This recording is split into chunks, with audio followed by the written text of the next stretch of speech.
What's going on today, guys? Sparky Off-Road here, and today we're putting 33s on a stock first-gen 4runner again. We're gonna go a little more in depth this time, so let's go.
Okay, so we got the 33s on. This should be a lot easier than it was with the gray 4runner because I don't have near as much offset. So like if you watched the video on the gray 4runner, I had to cut and smash the actual fender all up, which that needs a bolt put in it. But it looks like right here's all that rubs, mostly on the plastic. So I'm going to cut around that bolt, take all this shit out, and see if it rubs on anything else down there. But I think we're pretty close to good on this already.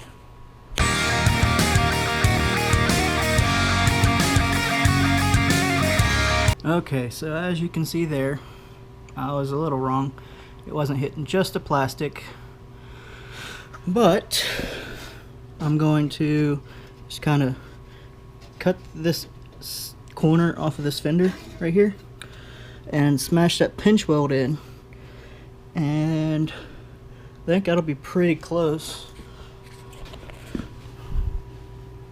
Yeah, we're on the bump stop there, so that's as far up as the tire can go. So I'm thinking just that little bit, check her again, and we should be good.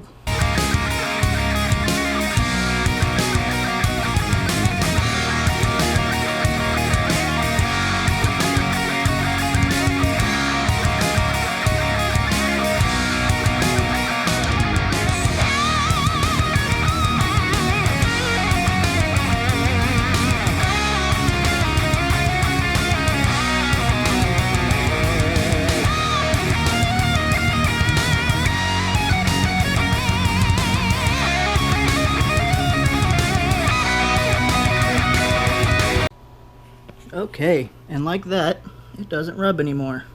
It was pretty close to this right here, but that is the passenger side floorboard, and I don't know if you can see that, but there really ain't none of that left. So I don't really care if it rubs on that. So now, off to the driver's side to do the same thing.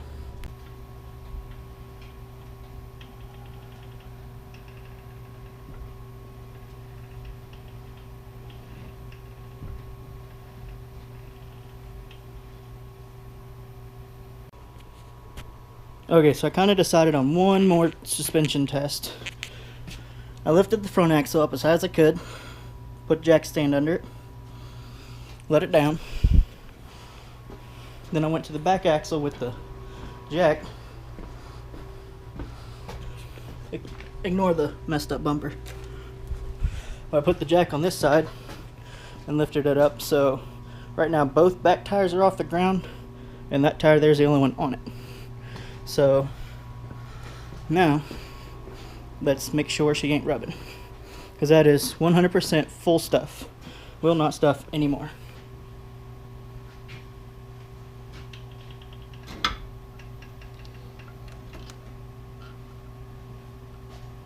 Okay, I don't know if you can see that, But yeah, it is rubbing. I'm just gonna finish cutting that angle all the way up to about here, and it should be good. So I'm gonna do that real quick, then go on to the other side. Okay, so one more thing I just thought of. On the gray 4runner video, I said I had to smash the fender in to keep the tire from rubbing. Well, that just has to do with the offset, because this is fully stuffed and it's just hitting a little bit of mud right there. It's not hitting anything, so not having that tire stick out this far definitely helps. And if anyone's curious or questioning whether it is really full stuffed or not, I can bounce it between the other two tires, so it's not getting any more stuffed. Anyway, now to drop it and do this side. Then all I got to do is fix this little bit of wiring right here, which has nothing to do with this video, and work on the brakes. But yeah, let's get to it.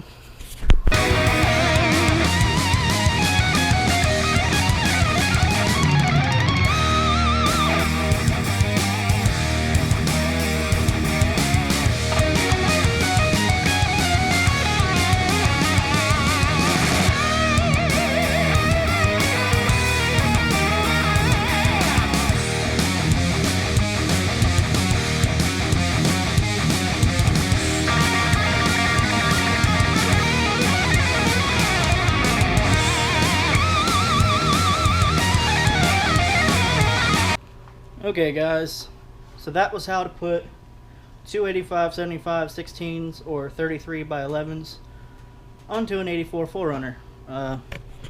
Like I said, not really much cutting with this offset. I do have 1.5 inch spacers. There it is. Also, to push it out a little bit. I didn't try it, but I think without the spacers it would have got pretty close to touching the leaf springs. But like I said, you only have to cut the plastic back a little, cut the corner off of the fender, smash in the pinch weld a little bit, and you're good to go. If your tires stick out a little more than that, which it's really not even sticking out, then you might have some problems with the rear and you have to do some cutting. With the wide tires I had on the 4runner, on the gray 4runner I had before, I had to completely get rid of this, and then I had to smash this in some too. But luckily with these I haven't had to do that. It would also rub on this top of the fender right here on the gray 4runner, where this one I think it sits a little higher in the back. I don't think these springs are quite as wore out, but even as it sags, you know, the tire can go up into the wheel well instead of hitting the fender, so that's good.